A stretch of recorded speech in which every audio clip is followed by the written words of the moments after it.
Dr. Sharif Abdullah offers a unique, hopeful, and visionary perspective on the persistent challenges of our time.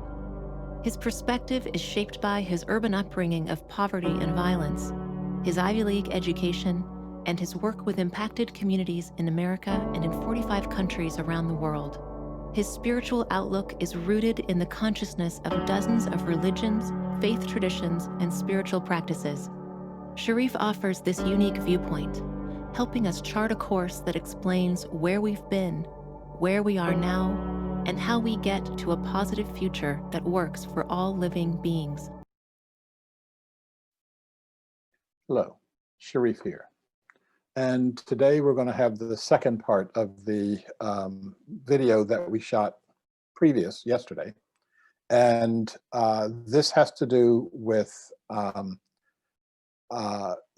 instead of the 12 intractable issues that Americans are facing, we're going to be looking at the 12 global challenges that everybody on our planet is facing.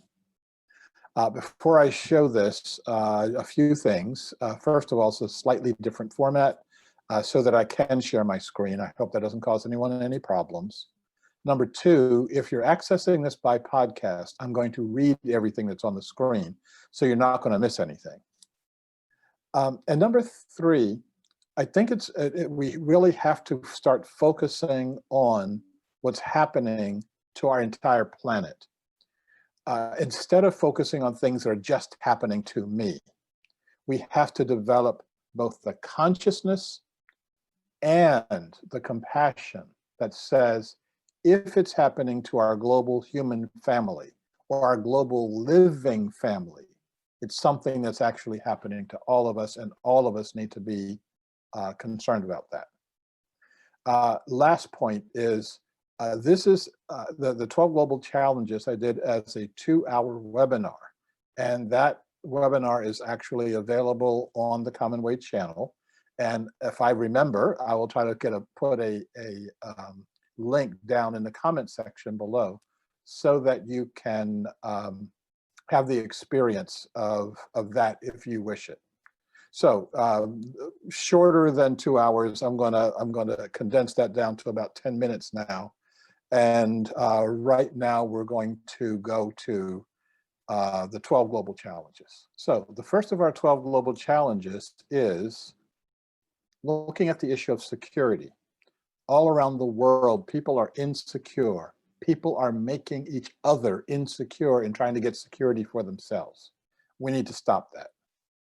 Second is water. There are people who are actually fighting wars over water right now. And water is one of the major issues. I mean, water is life. And when you're denied water, you're denied life. When you have too much water, your life is also in peril. Third is food. Food insecurity is not fun.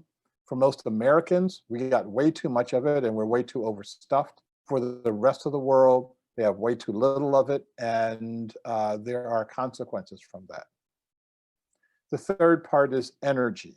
Now, whether that's just enough wood to cook your food in a given day, or whether that's the energy that powers American cities, all of that is in a state of crisis right now, and we need to find ways to resolve that crisis. Health and healthcare is a major issue for all of us and all of us around the world, regardless of whether or not you have health insurance. And I've had my health cared for in, I think, maybe a dozen different places in the world. We're supposed to have the best, and I would go anywhere else to get a system that is actually workable, that doesn't treat me as an ATM where you're just trying to extract money from me, and where you can get good coverage. And when we get into the details of this, I'll give you some of those experiences. The next is politics, and we just went through the spasm of American politics here, but politics is in crisis around the world.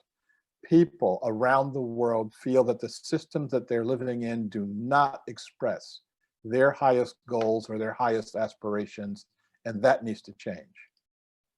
Next comes economics. Again, we have an economic system that uh, favors the wealthy. The wealthy get more and more and more. The poor get less and less and less. And that system simply has to change to one where we all recognize that we're all in relationship with each other. Education is another one of the major challenges that we're facing. We were facing this challenge way before COVID, and that challenge has been exacerbated around the world as we're looking at a whole new model for education and schooling in the world. Next is habitat, and I don't talk about homelessness because in various parts of the world, people experience being underhoused differently. But we don't have adequate housing for the billions of people who are on the planet right now, although we could. We could have it. The question is, why don't we have it, and how do we get it? Next comes ecology. You can experience this as a global climate change. You can experience this as the droughts that are happening in one area while being flooded in another area. What we experienced here on the west coast of the United States with our lands on fire and not even able to leave the house because of the choking smoke. But in various different ways, we are experiencing this issue of ecology and the changes that are brought about by ecology, by our toxic behavior, and the ways that we change that. Next is our media, and this is turning into a major, major issue, what we call social media, skewing human behavior to the point that we are out of connection with ourselves, we're out of connection with each other, we're out of connection with whole swaths of our society. And we're no longer in connection with the deepest level of our own personal self. And then finally are what we call the spiritual cultural issues. The fact that people don't feel a part of a society anymore. People don't have a sense of the vision and direction for society. People are not in league with a culture that is positive, that is uplifting, and that is the kind of thing that will get us through our challenges. We don't feel that there are answers anymore. That means that our leaders are not coming up with those answers, and we know they're not. That means that we have to be the ones that develop those answers. So those are our 12 global challenges. Those are the things that if we are going to survive as human beings on this planet, and more than survive, if we're going to thrive as part of a living community of beings, we have to start thinking about things a different way. I have to think about myself. I have to think about my neighbors. We have to think about each other. I have to think about the other, whoever I may oppose. I've got to do that thinking in a completely different way. I've been encouraging us to do this for the past 30 years. I'm past the point of encouraging us. Those of us who can do that thinking, who can let go of our limited thinking, we need to band together, and we need to be looking at how do we answer these questions and stop looking at people who have no interest or intention to answer the question. How do we stop looking over there for the answers?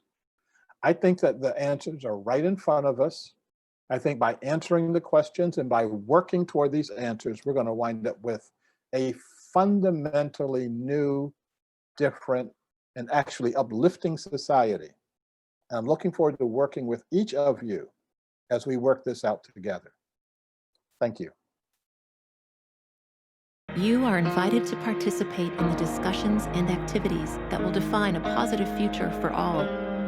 We are at the cusp of the expansion of our human consciousness. beyond the limitations of our past.